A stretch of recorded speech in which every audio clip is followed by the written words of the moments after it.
Good morning सभी बच्चे को दिशा मैथमेटिक्स क्लासेस सीखे में। चलिए, ये वर्ग 8 है और स्टूडेंट्स का गणित है एक्सरसाइज 4.1 और क्वेश्चन नंबर 12 को देखिए।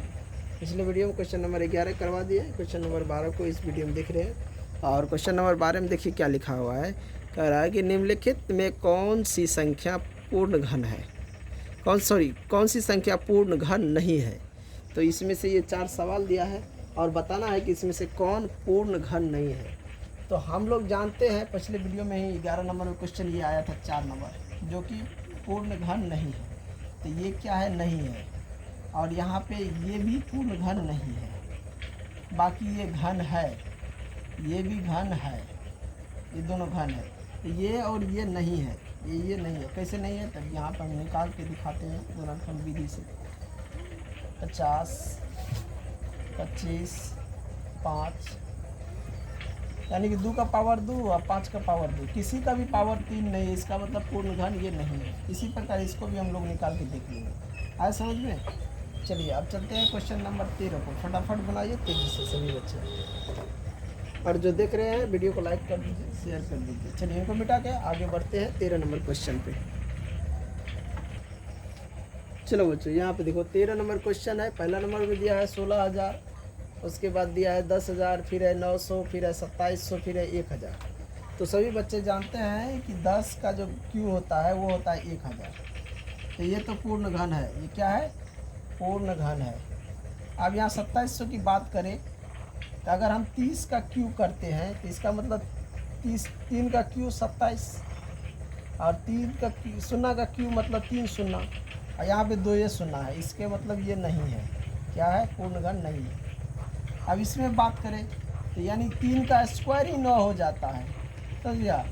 तो ये भी नहीं है, क्या है, ये नहीं है। और इसकी बात करें तो ये भी नहीं है, चाहे निकाल के दिखा दे। यहाँ पे देखो 10 का क्यू इतना हो रहा है, अब फिर 1 शून्य, तो फिर क्या हुआ, यानी कि 10 का पावर 4 होता है 10,000। इसका मतलब ये भी नहीं है। और ये देखो 16, किसी का पावर क्यू जो है 16 नहीं होता है। 2 का पावर क्यू करते हैं तो 8 होता है, 3 का पावर क्यू हो 27 होता है, 4 का करते हैं 64 हो जाता है। 16 किसी का नहीं हो रहा है। अगर किसी का होता तो उस पर शून्य बैठा के हम निकाल लेते, लेकिन किसी का नहीं हो रहा है, इसलिए ये भी नहीं है।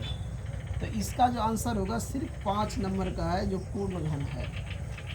आज समझ में? गुणनखंड विधि से सबको निकाल लेना, जिनका पावर समझ लेना, सबका पावर अगर क्यों नहीं आ रहा है तो वो नहीं है।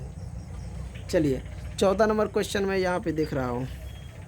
टाइप 2 दिया है लघु उत्तरीय प्रश्न में, निम्नलिखित संख्याओं के घन ज्ञात करें। 10 और 11 और 80 का क्या करा, घन ज्ञात करने के लिए। तो चलिए यहाँ पे इन क्वेश्चन को मैं बना देता हूँ। क्वेश्चन नंबर 14 है। पहला में दिया है 10, दूसरा में दिया है 11 और तीसरा में दिया है 80। तो 10 का क्यू करेंगे तो ये हो जाएगा 1,000। अब कह रहा 11 का क्यू, और फिर यहाँ कह रहा 80 का क्यू। 11 का क्यू, 11 गुना 11 121, और फिर 11 से गुना कर देंगे, यानी 3 बार 11 गुना 11 कर लेंगे तो निकल जाएगा 1 2 1। और फिर इधर से करेंगे, ये आ जाएगा 1 3 3 1, यानी ये अगर 13 31 11 का क्यू। 80 की बात रहा तो 8 का होता है 64, और 64 में 8 का से गुना कर देंगे तो 8 चौका 32, 8 छः का 48, 3 51, 512 हो गया 8 का क्यू। और इस पर 3 शून्य बैठा देंगे तो ये आ जाएगा 80 गुना 80 गुना 80 बराबर में हो जाएगा 51,2,000। देख लो इतना घन होगा इन सब का। आज समझ में? चलिए क्वेश्चन नंबर 15 में देखिए क्या कह रहा है।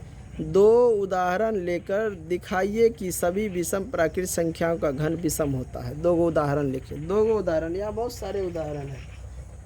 मान के चलो 3 भी तो विषम संख्या है, 5 भी विषम संख्या है, 7 भी विषम संख्या है। हमको 2 ही को लेना है। 3 का भी क्यू कर दे, इसका भी कर दे तो विषम संख्या प्राप्त होगा। 3 में आता है 27 जो कि विषम संख्या है। 5 का आता है 225 जो कि विषम संख्या आता है, 125 आता है जो कि विषम संख्या है।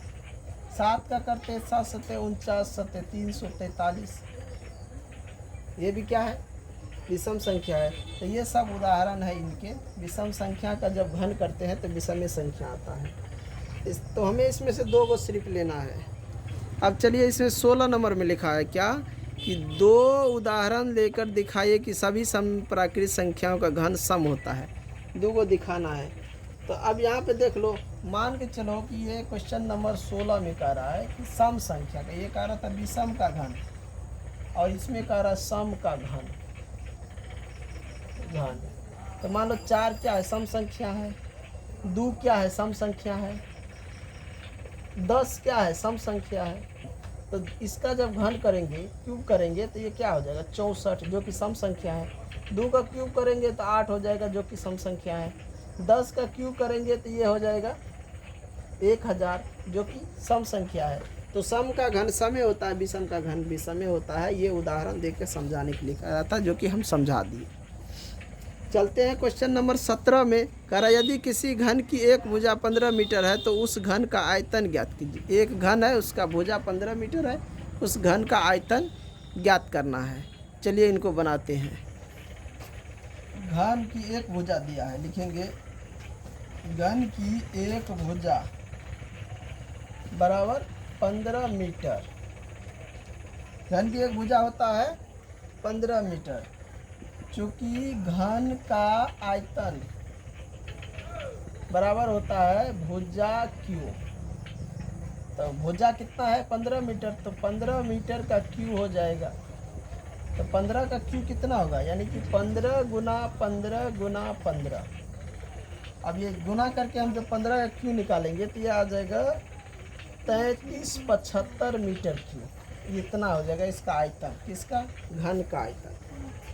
समझ गया। तो ये 17 नंबर का था, इसको गुना करके इतना आ जाएगा।